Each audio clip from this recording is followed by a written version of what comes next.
Je passe la parole pour la France Insoumise à Michel Larive. Oui, merci Madame la Présidente. Chers collègues, Monsieur Spinetta, je souhaiterais commencer en contextualisant le rapport Spinetta et en revenant sur un certain nombre de choses fausses entendues aujourd'hui.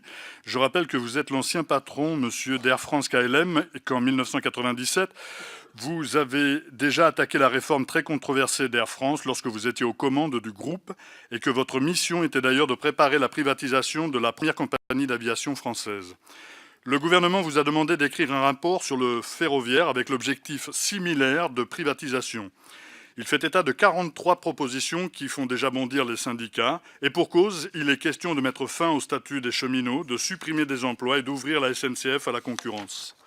Je souhaite interroger M. Spinetta sur plusieurs points. Premièrement, dans votre rapport, vous prétendez défendre deux principes, la cohérence des choix et la responsabilité des acteurs.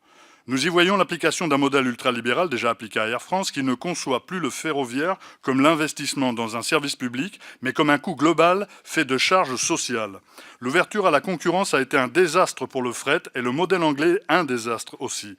Qu'avez-vous à répondre à l'adage privatisation des bénéfices et socialisation des coûts ? Ensuite, pour revenir sur la cohérence des choix, votre rapport préconise la fermeture des petites lignes non rentables au profit des lignes à grande vitesse qui ne serviront que les classes aisées des métropoles. Je cite dans votre rapport un paradoxe unique en Europe qui consiste à dépenser chaque année plus de 15% des concours publics alloués au transport ferroviaire pour moins de 2% des voyageurs. Qu'avez-vous à dire au paradoxe unique en France qui fait que depuis 1990, nous finançons sur fonds publics la route à hauteur de 66% contre seulement 17% au rail ? Aussi, je tiens à rappeler que le train émet 10 fois moins de CO2 qu'un trajet en voiture, 50 fois moins qu'un trajet en avion. À l'heure de l'urgence écologique, la cohérence des choix n'impliquerait-elle pas d'investir massivement dans les transports plus économes en émissions de gaz à effet de serre, à savoir le train, autant pour les marchandises que pour les hommes. Enfin, M. Spinetta, le deuxième axe de votre rapport concerne la responsabilisation des acteurs. Justement, parlons du budget communication de 210 millions d'euros sans appel d'offres de la présidence Pépi. Parlons de la séparation de SNCF Réseau et de SNCF Mobilité. Quelle est votre analyse sur ces irresponsabilités ? Je vous remercie. Merci. Sur les petites lignes, je me suis déjà beaucoup exprimé sur les petites lignes. Je ne voudrais pas y revenir, autant que c'est un sujet qui a été écarté par le gouvernement. Donc, il est plus... Je voudrais seulement réaffirmer, je l'ai déjà dit, mais pour que vous compreniez bien qu'il ne s'agit pas de rentabilité, ça n'est pas le sujet, je l'ai déjà dit. Il ne s'agit pas de savoir si les lignes sont rentables. Elles ne sont pas rentables. Aucune d'entre elles n'est rentable. Aucune. 1 milliard de recettes commerciales, 4 milliards de coûts d'opération. On voit bien qu'on n'est pas dans le domaine de la rentabilité. Pour aucune de ces lignes, les petites et les grandes et les moyennes. Elles sont toutes au cœur du service public, et il faut assumer ce qu'est le cœur du service public, c'est-à-dire sa vie avec des subventions publiques, qu'elles viennent de l'État ou des régions.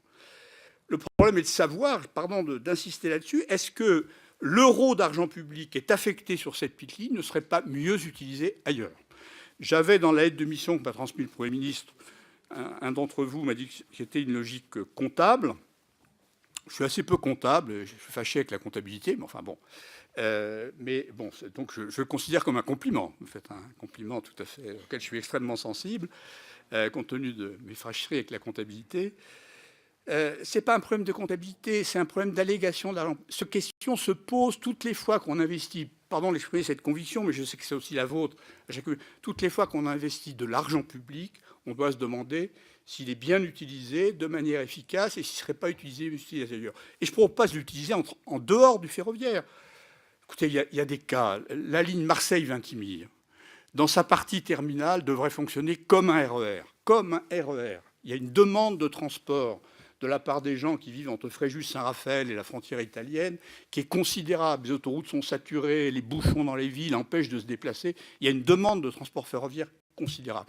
Aujourd'hui, elle n'est pas satisfaite parce qu'on n'est pas capable d'investir pour accroître, pour diminuer le nœud ferroviaire de Marseille et pour accroître la capacité de la ligne de manière satisfaisante. C'est 1 milliard d'investissements qui sont nécessaires dans la durée, pas sur une année, qu'il faudrait faire pour qu'en effet les besoins sociaux, le service public du transport de voyageurs dans cette zone soient assurés dans les meilleures conditions possibles. Voilà, ce n'est pas un problème de rentabilité de ces lignes. Et je vais alors vous choquer définitivement, un certain nombre d'entre vous, en vous disant que le bilan écologique de ces petites lignes n'est pas bon. Il n'est pas bon. C'est un mauvais bilan écologique. Ces petites lignes ne sont pas électrifiées. Elles fonctionnent avec des motrices diesel. Et ces motrices diesel ont un bilan carbone qui n'est pas bon du tout. Voilà. Mais ce n'est pas une raison pour les condamner. Elles peuvent et elles doivent être maintenues dans beaucoup de cas.